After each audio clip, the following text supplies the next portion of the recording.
Welcome to Truth in My Days, where we defend the Word of God against the challenges of men. I came across this video from Dr. Bart Ehrman, a short titled, "Stop Pretending That You're Doing History."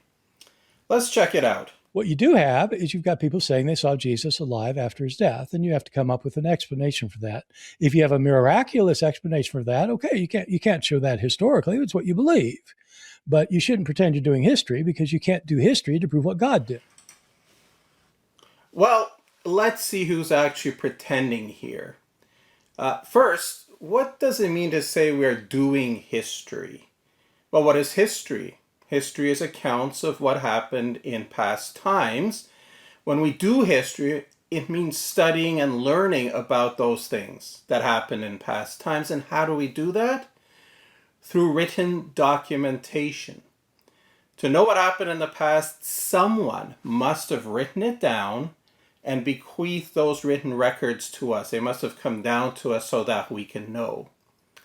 How can we know that Alexander the Great defeated the Persians at Gaugamela in 331 BC? Somebody had to write it down, and we have to have that record, access to that record, so we can know. How do we know about the Roman slave revolt under Spartacus starting in 73 BC? Because people wrote about it, and we have those writings. How do we know that Octavian's forces defeated the forces of Antony and Cleopatra at the Battle of Actium in 31 BC, paving the way for the Roman Empire? Because people wrote about it. Without written records, we really cannot know history. Archaeology can buttress our knowledge. Once we have written records, archaeology can shed light on it, but on its own, it really can't tell us anything. We can dig up a ruined city, but all that tells us is, hey, cool ruined city. Who lived there? Who destroyed it? How did it get ruined? We don't know without written records. Coins can be helpful as well. We have coins of Alexander the Great, and we're told that proves he existed. But we also have coins with pictures of Zeus on it, pictures of Apollo, pictures of Hercules, people who did not actually exist. So again, coins without written records are only so much.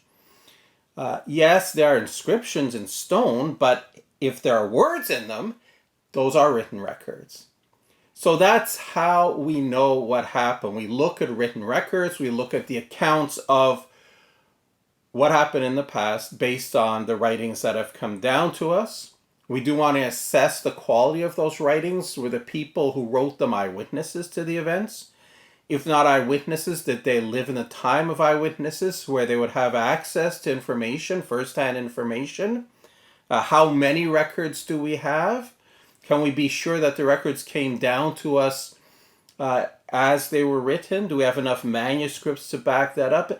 By all of these standards, the gospel books surpass by far anything else we have from ancient history. Now, when we look at the study of history, we look at what people wrote, and that's what we go by.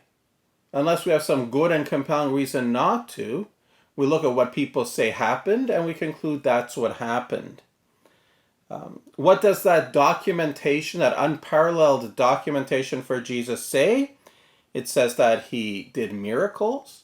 It says that he was crucified and dead and buried, and that he came back from the dead.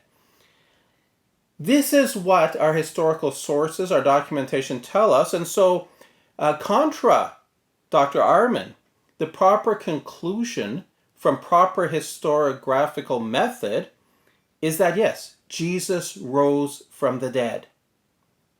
So why? Why would somebody want to deny that this is proper history? Well, because of what is smuggled into the definition of history. It was not originally part of it, and it has no real place in the definition of history.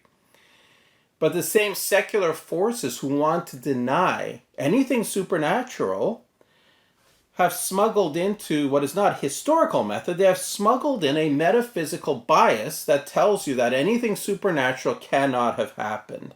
The supernatural is impossible. And this bias then overrides the actual evidence, and it's the needed pretext to do so. So don't be fooled by liberal scholars, liberal historians. They're the ones pretending to do history when they deny the resurrection. And I don't say that Ehrman is pretending, because a lot of these people just actually believe that proper historiographical method precludes the supernatural. It doesn't. That is metaphysical bias. It's got nothing to do with actual study of history. So if your history is based on the illegitimate metaphysical bias that says supernatural is impossible, then you, please, stop pretending to do history.